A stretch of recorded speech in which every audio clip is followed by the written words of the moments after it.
Môre julle, dis Woensdag, klein Saterdag, middel van die week. Dit het opgedaag en ek hoop julle week so ver is vol vreugde en hoop en geluk en liefde. En as dit nie is nie, draai hom sommer vandag om.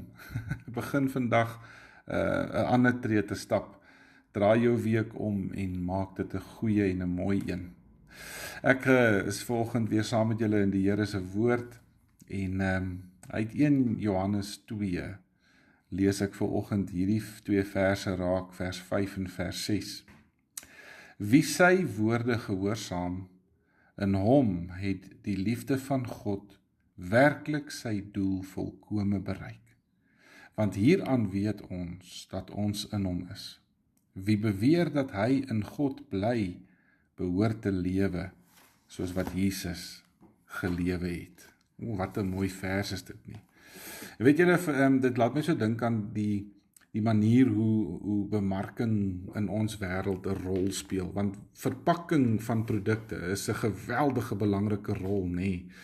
Want dit maak die produk wat ek soek aantreklik. Dink maar net hoe natuurlik ons produkkeuses maak op grond van die verpakking wat vir ons die lekkerste of die mooiste of die duurste lyk. Of natuurlik die goedkoopste lyk as ons sente moet omdraai. Want juis omdat vervaardigers weet dat hulle ons kan omkoop met hulle verpakking, spandeer hulle miljoene rande aan navorsing, aan ontwerpe, aan vervaardiging. En heel dikwels betaal ons eintlik meer vir die houer as vir die inhoud van daai houer. En as ons eerlik is, vriende, dan moet ons erken dat ons mense ook baie keer beoordeel op grond van hoe hulle verpak is, hoe hulle lyk en hoe hulle praat en hoe hulle aantrek, waar hulle bly, wat hulle ry, juis omdat dit ons menslike ingesteldheid is. En dan bestee ons die grootste deel van ons lewens aan die vorm en die kleur van hoe ons vir die wêreld moet lyk. En dan gebeur dit dat jy op 'n dag kom wat jy leeg voel. En dat jy wonder, wat is dan nou die inhoud van my houer? Lyk ek nou maar net mooi of is daar regtig iets betekenisvol aan my? En dis wanneer ons vra, wie is ek?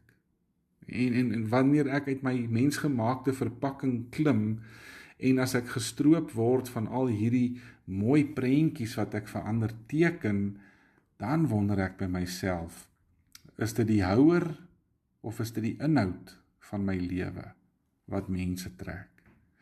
Weet julle, Richard Rohr het eendag gesê, wanneer ons na die inhoud van ons siele kyk en ons vra, wie is ek regtig? Dan begin die Gees om vir jou en my te wys wie ons eintlik is. En dan wys hy vir ons wie hy binne in ons is. Kom ons maak ons oë toe, dan bid ons saam. O dierbare Hemelvader, kom werk aan my binnekant. Help my om my inhoud meer duursaam te maak as my verpakking. Ek vra dit in Jesus se wonderlike naam. Amen. Baie dankie julle. Mag julle 'n mooi en 'n geseënde dag hê. Ons praat môre weer. Totsiens.